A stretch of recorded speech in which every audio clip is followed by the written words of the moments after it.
The Ellie Therapy Network works to help trauma survivors. That's right. They also help provide therapists to those who have been victims or survivors of abuse or violent crime get back some sense of normalcy following those terrible situations. And with us today is Cindie Henrie, founder of the Ellie Therapy Network, which joins us to tell us a little bit more about that now. Thank you. It's a lot of very deep situations that you deal with. I understand that you work with situations that may not be as traumatic, but you really have a specialty within working with, share specifically, kids or adults who have been victims of trafficking, sexual abuse, rape. Share a little bit about that. You know, it's LGBT kind of funny community. we work with the LGBT community and various issues, you know, that can come up in that community. We also do. We are trauma experts. We work with trauma survivors.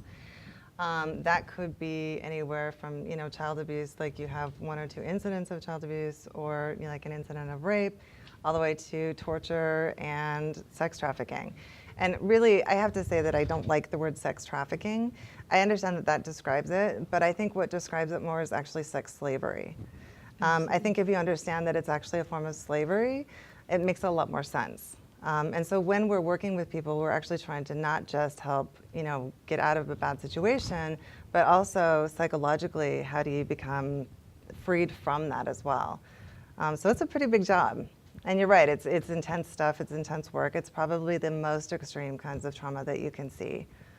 And this is something that happens obviously every day, and in situations I know you were mentioning earlier where parents don't even know that maybe their nannies or someone close to them is teacher taking them somewhere, right? They could take children Yeah. out of a normal situation, take them for the day, and then bring them back home like nothing's happened. Right, and they'll scare the children, you know, tremendously with threats of, you know, killing their parents, killing their family, killing their pets, to keep them quiet.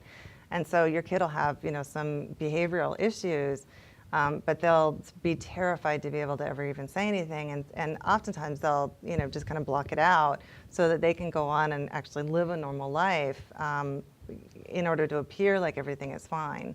Yeah, we talked a little bit earlier how some friends of mine, their children were in the McMartin preschool, and you were saying that they actually did find the tunnels. This was real. Yes, that was real. What, in your work, what surprises you? Is there anything that surprises you with these situations? All kinds of stuff. I think how much it happens. We are probably the leaders of sex trafficking and sexual slavery out of the entire world. You know, you think of other locations that you go that you're like, well, you know, they have the kids in the windows. You know, what they don't realize is those kids are drugged. They're often given drugs like crystal meth in order to make them more appealing, or to give them more sort of interest, sexual interest, in order to get them to perform. So they're drugged up, they're often caused to be addicted to drugs, and then they're forced into these situations under duress. What are some of the warning signs parents in particular should be looking for if they were dropping their children off at daycare, situations in school, and also women, young women, or probably any age woman can Women, males, females. I've had kids where they were brought from, often they're taken from one country to another if you're dealing with like international sex trade. I've had kids where they were brought from, like, for example, Mexico. Here, there was a boy who, the entire time that he was being trafficked, was dressed as a female. And that was the fetish that they were promoting for that particular child. The trauma from that lasts a lifetime. I mean, it really is profound.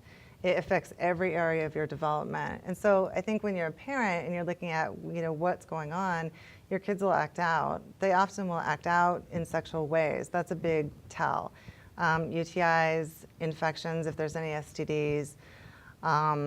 You know, they may be more aggressive. The ways that they interact with their stuffed animals, that's often a big one. I've had kids that have said that they would, you know, try to like put Band-Aids all over their animals. It's a way to show like what's happening.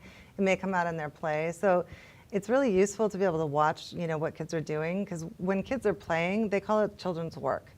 And really what they're doing is they're trying to process emotionally what's happening in their environment. And so if they're trying to figure out conflict, you'll often have like the war going on between the two.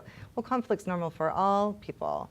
But with kids who have more trauma, they'll do reenactment. They'll keep doing the same thing over and over. It's like they're stuck. And how can they get in contact with you? Well, usually in order to reach us, you can either email us or you call, you're actually calling my cell phone. Oh, okay. And then I redirect to whichever therapist is available, or if I'm available, whichever one I think would be the most appropriate or the best fit for that person. I can kind of hear on the phone when somebody says like, okay, I'm looking for this, or how timid they really are. If the more that they're kind of showing like, okay, I'm here for like really hardcore sexual trauma, I know that I've got a couple of experts that they need. Those are the ones that they need to see. Okay. Well, thank you very much, Cindie Henrie, again, for being here. Thank and you. representing Ellie Therapy Network. We thank you very much for your work. And so reach out, Ellie Therapy Network, if you need any of those services. Absolutely. And there's no taste of sunrise today, but we are going to be introducing some of our fantastic team members. We have, who's going to join us today? Do we know? Sure, Is but it a I'm surprise? sure that'll be a lot of fun and very fascinating. So that's coming up next.